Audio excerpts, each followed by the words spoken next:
El Semillero de Paz es un espacio formativo del Centro de Derechos Humanos Fray Francisco de Vitoria que cuenta con más de 20 años de historia. Nació en 2003 como la Escuela para Promotores Juveniles de Derechos Humanos y con el tiempo se fue conociendo popularmente como La Escuelita. Desde entonces ha sido un espacio pensado para las juventudes, basado en metodologías participativas y horizontales que surge como una alternativa a la educación tradicional o bancaria, donde el conocimiento se deposita desde la figura docente, en lugar de construirse de manera colectiva. En 2024, el espacio se renovó bajo el nombre oficial Semilleres de Paz, con una propuesta metodológica que conjuga educación popular, derechos humanos y construcción de paz. A lo largo de estas 2 décadas, más de 600 juventudes han transitado por el semillero, fortaleciendo su compromiso social y transformándose a partir de la experiencia compartida. Desde aquí se han tejido redes con iniciativas como la campaña Sin Maíz No Hay País, el Movimiento por la Paz con Justicia y Dignidad y la lucha de Atenco, entre muchas otras experiencias que han marcado la historia reciente de los derechos humanos en México. El semillero se desarrolla en sesiones formativas que realizamos cada sábado, donde nos reunimos para sostener un proceso continuo de diálogo, aprendizaje y construcción colectiva. Este año, el semillero se llevó a cabo de mayo a diciembre y a lo largo de esos meses compartimos distintos espacios, encuentros y actividades. En esta edición contamos con 4 acompañantes del Centro Vitoria, 16 participantes del semillero, más de 35 personas facilitadoras, 6 organizaciones acompañantes y un encuentro de juventudes defensoras de Puebla, Ciudad de México y otros estados. De esta forma, se han fortalecido herramientas para la transformación positiva de conflictos, el cuidado entre defensoras y defensores y la reflexión crítica sobre las relaciones de las juventudes con los distintos actores sociales. El propósito es avanzar hacia una red de juventudes defensoras que, desde diversos espacios de lucha, se acompañen con solidaridad y reciprocidad, reconociendo la dignidad de las personas como eje central de su acción.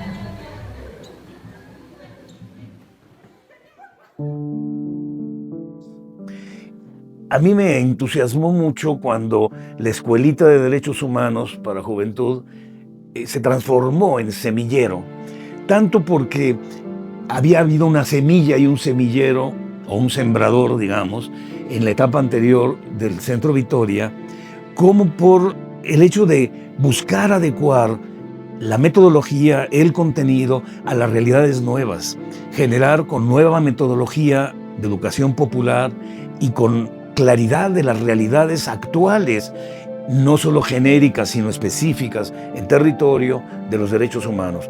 Una formación desde allí permite colaborar a la construcción de paz, que es una tarea interminable, pero es una tarea que definitivamente vale la pena.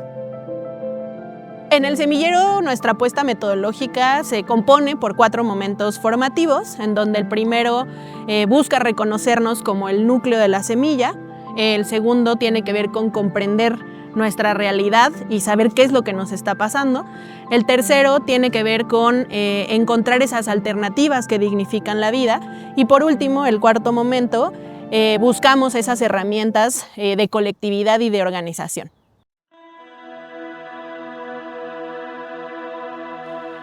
El momento 1 busca reconocernos como el núcleo de la semilla, en donde pues básicamente se trata de saber quiénes estamos en el espacio, saber por qué llegamos a este espacio y también hay que decir que le hemos apostado desde el año pasado a incorporar la práctica narrativa para narrar nuestras historias preferidas y no las historias que nos han contado. Hola, yo me llamo Moni, estudio la licenciatura en Estudios Latinoamericanos aquí en la Facultad de Filosofía y Letras en la UNAM. También formo parte de los proyectos estudiantiles de ciencias en el comedor que es autogestivo. Yo soy Andrés, yo soy de acá de la ciudad. Estoy titulándome de psicología y me dedico a hacer trabajo en psicología comunitaria y acompañamiento a personas.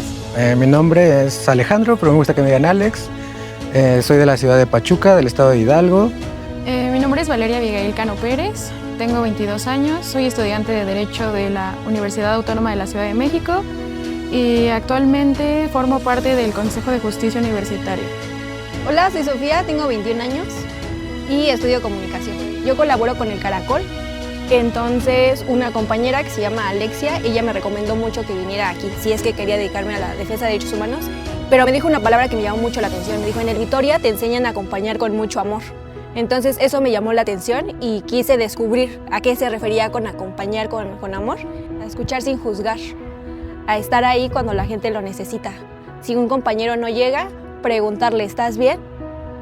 Preguntarles a las personas que acompañamos y hasta a los mismos compañeros cómo les gustaría ser tratadas y tratados.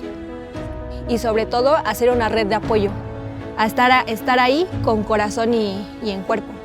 Para nosotros, la educación popular es el proceso de construcción de conocimiento de manera colectiva. Es una manera en la que todas las personas tenemos voz y vamos conociendo y aprendiendo del mundo y encontrando estrategias para transformarlo de manera colectiva, ¿no? Para mí eso es la educación popular, generar espacios de diálogo que construyen conocimiento en donde todas y todos reconocemos nuestros saberes y nuestras prácticas y nuestra experiencia.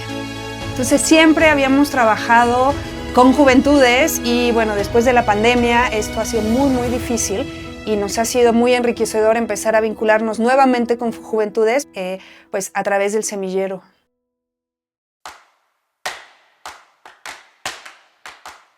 Después tenemos nuestro segundo momento formativo, que es comprender nuestras realidades y contestar juntas y juntos a la pregunta de qué es lo que nos está pasando. Para esto, pues desde distintas metodologías y acercamientos hacemos análisis del contexto y una muy importante pues tiene que ver con el análisis de poder que hemos aprendido de las compañeras de jazz. Sí, pues yo creo que la realidad a la que se enfrentan las juventudes en este momento ciertamente es de un panorama desesperanzador. Pero yo lo que también estuve viendo es que es importante que pues estén en articulación, que estén todo el tiempo cuestionando las situaciones que tenemos normalizadas. También pues a las juventudes específicamente del semillero, pues les gustó bastante los dispositivos de toma de conciencia, específicamente el juego, en donde todos estuvieron participando, jugando, actuando. Hay un momento duro en el mundo, digamos, hay mucha desesperanza. Hay un momento en el cual, yo insisto, parte del efecto nocivo que nos ha dejado un sistema tan controlador que trata de abarcar y cerrar espacios a nuevas ideas, a nuevas posibilidades y trata de imponerse un status quo, un establishment, es que literalmente nos ha generado afectaciones crónicas. Y yo creo que parte de las afectaciones crónicas más graves que nos ha dejado es tratar de extirparnos literalmente la capacidad de soñar, la capacidad de pensar en una realidad y un mundo distinto.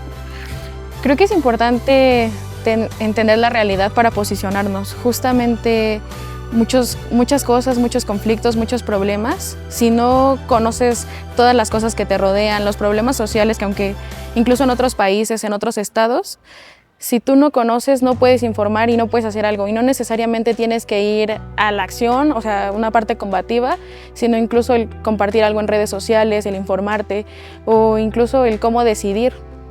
El poder transformador creo que es la parte de acción que tiene cada uno. Justamente esto sirve como para saber qué hacer. En este caso yo lo veo desde mi perspectiva de abogada, justamente el cómo actúo, el cómo llevo casos, el cómo incluso interpreto la ley.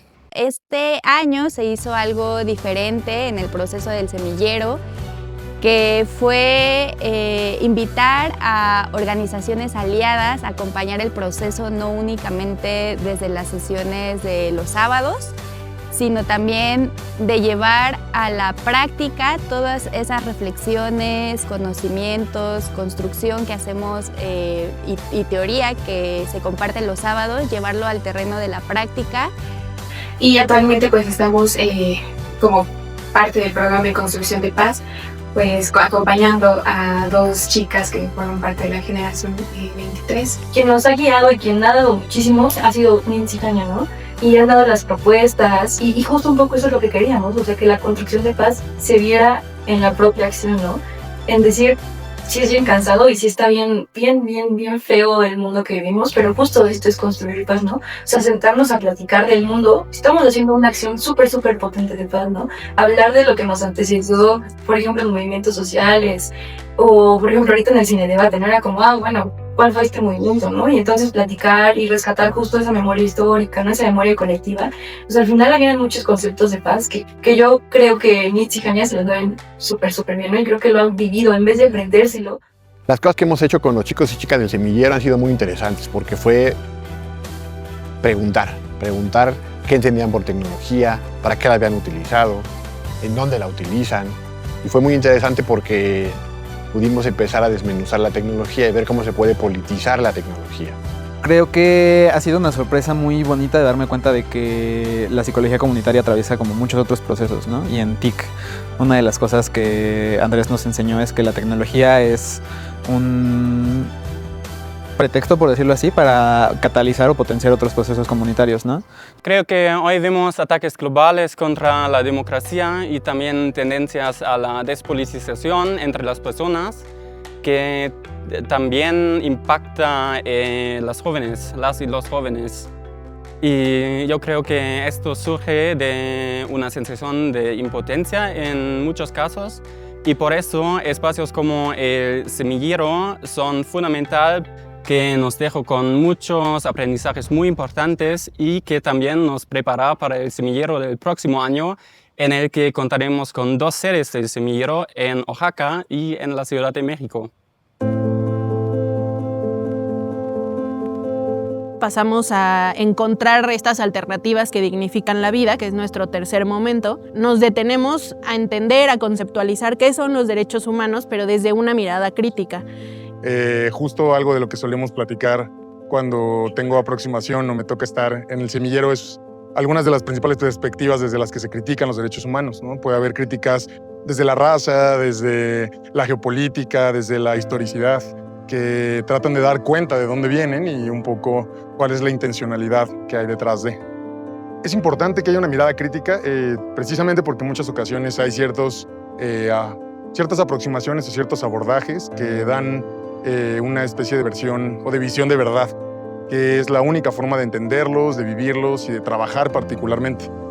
Para las juventudes, sobre todo las juventudes que tienen una línea, una aproximación a la defensa de los derechos humanos, es importante acercarse, entenderlos desde diferentes perspectivas, quizás sobre todo de la perspectiva un poco más terrenal, ¿no? Puede haber análisis de derechos humanos que son muy teóricos, muy abstractos, muy desde lo muy etéreo, quizás sea una palabra más correcta, y pues conocerlos desde la vista más material, más de lucha, más de colectividades, me parece que es fundamental para conocerlos, porque al final pues todas las personas necesitamos entender de qué van los derechos humanos y por qué no son relevantes en nuestra cotidianidad.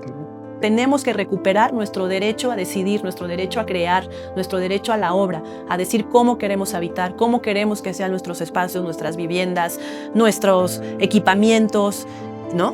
Desde el conjunto de actores, que no queremos que siempre sean los que están en el gobierno o en el escritorio tomando decisiones por nosotros. Decía siempre, muchas veces, cuando hablamos del derecho a la ciudad, también hablamos de cómo se produce socialmente los espacios, cómo interactuamos, cómo los concebimos. Y muchas veces hay un poder jerárquico, vertical, la mayoría de las veces, que decide cómo tenemos que hacer, cómo tenemos que usar la ciudad, ¿no? Quien decide es el que diseña, y muchas veces los que diseñan conciben el espacio como si fuera una hoja en blanco, como si no hubiera nada, y a partir de ahí empiezan a diseñar cosas que a lo mejor no responden a las necesidades de los que habitan ya esos territorios. Entonces, el derecho a la ciudad, de forma simple, es el derecho a incidir en la vida pública de la ciudad. Considero, y dentro del mercado alternativo consideramos que es muy importante que las juventudes de la ciudad, del país en general, se acerquen a este tipo de experiencias, se acerquen a conocer la producción de pequeña escala agropecuaria en general. Uno, pues para saber todo el trabajo que implica que sus alimentos lleguen a la mesa. Pero también como todas las dinámicas sociales, culturales, ecológicas, políticas que atraviesan la alimentación, ¿no?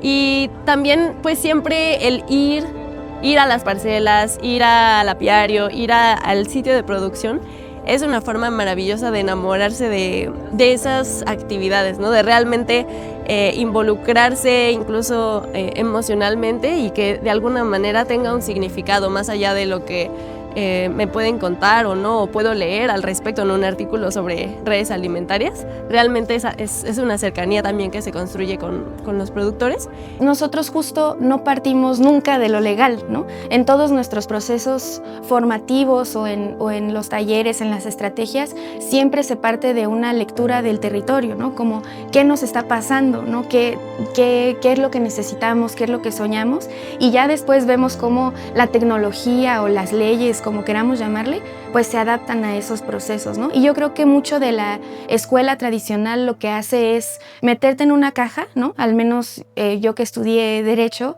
eso hacen, ¿no? Como te quieren enseñar la forma en la que son las cosas, ¿no? El status quo.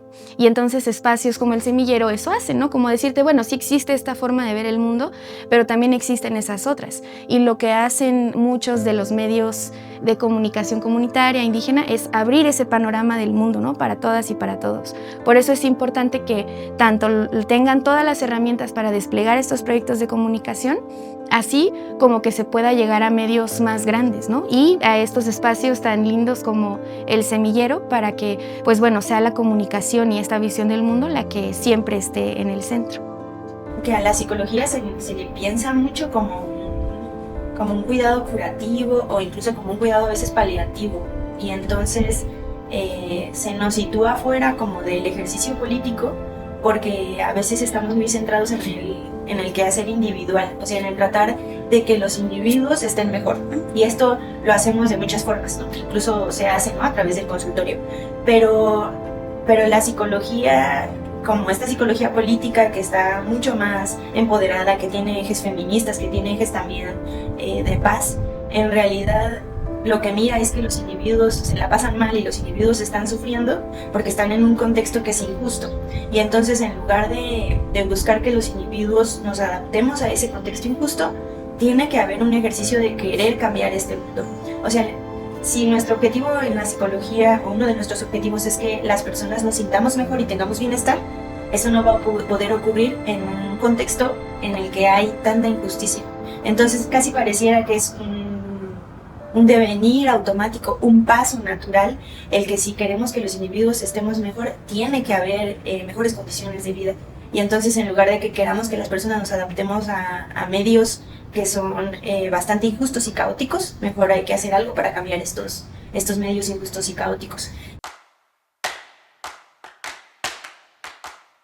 Pasamos a nuestro último momento, que es el cuarto momento, que busca identificar esas herramientas colectivas y de organización y que han acompañado a lo largo de muchos años a los movimientos sociales. Entonces nos detenemos a comprender cómo es que los movimientos sociales han buscado, han sostenido narrarse, cuidarse, sostenerse, involucrarse en la transformación de sus problemáticas, de sus comunidades, y pues miramos, por ejemplo, el movimiento feminista, el movimiento estudiantil, el movimiento de los trabajadores, de los y las trabajadoras, el movimiento de los pueblos y barrios de las ciudades también, el movimiento de los pueblos originarios e indígenas. Revisamos todos estos movimientos sociales pues para entender cuáles han sido sus formas colectivas de organizarse y cómo es que estas herramientas nos pueden ayudar también pues a nosotras a transformar la realidad.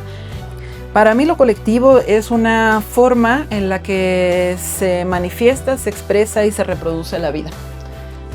Es algo muy orgánico. La vida se reproduce, se multiplica, se resiste a morir a partir de la forma colectiva. Y en lo social encontramos también esta expresión de lo colectivo y de lo comunitario como una forma en la que la vida misma se organiza. Es fundamental como insistir, resistir y persistir en las formas colectivas y comunitarias porque son formas en las que la vida sigue siendo posible en un mundo en donde enfrentamos, es un mundo en guerra, es un mundo hostil, es un mundo de violencia, es un mundo donde enfrentamos una precarización del mundo de la vida tremenda, tremenda, ¿no? la satisfacción también de producir una vida comunitaria con todos sus desafíos, con todos los conflictos, con los problemas que pueda tener, las propias relaciones de poder intrínsecas, ¿no? También en las formas comunitarias. De todas formas, la satisfacción que existe en la reproducción de la vida comunitaria es inigualable en términos de comparación a lo que nos ofrece la promesa del individuo moderno que está basado en sus intereses. Hay organizaciones sociales sin fines de lucro, ¿no? Con motivos específicos, ya sea de defensa del territorio, de defensa en temas ambientales, ¿no? O sea, en esa gran diversidad que hay. Y pues es una trayectoria, son organizaciones de muchos años, de mucho tiempo, y con personas, bueno, que van teniendo pues una experiencia, una expertise en ese sentido. Pero bueno, luego dices, ¿y eso, o sea, cómo lo muestras, cómo lo enseñas, cómo lo trasladas a las nuevas generaciones, ¿no? Ellos tienen que ser como en ese vínculo de las y los jóvenes que tengan y que les lata el corazoncito con esos mismos misión, visión, valores que están en esas organizaciones, que las conozcan primero y que vean si justo les late el corazón y les hace sentido, les enchina la piel, porque si eso no pasa, no es por ahí, no está ahí. Pero si eso sucede, pues la conexión se da y entonces pueden aprender y colaborar pues, con lo que la juventud tiene, con ese gran corazón, con esa frescura, con esa creatividad, con esa energía de cambio. Me atraviesan diversos aspectos como persona, ¿no? El ser una persona morena, el tener un cuerpo diverso, el ser de la diversidad. Entonces creo que esos puntos nos mueven sí o sí, creo. Entonces creo que a partir de esa interseccionalidad que me atraviesa es que me ha motivado y pues me sigue moviendo hacia lugares donde discutimos sobre estos temas, donde pensamos estos temas y donde realizamos acciones, que es, creo, lo más importante.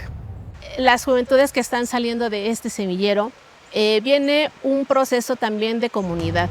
Considero que van a poder seguir inclusive conectándose con este grupo en particular. Van a saber que pueden conectarse también con otras juventudes. Van a poder compartir también sus ideas, sus vivencias desde otra forma, desde una forma pues más crítica, más participativa, con un diálogo, con una escucha, y creo que van a continuar en contacto y haciendo muchas otras cosas.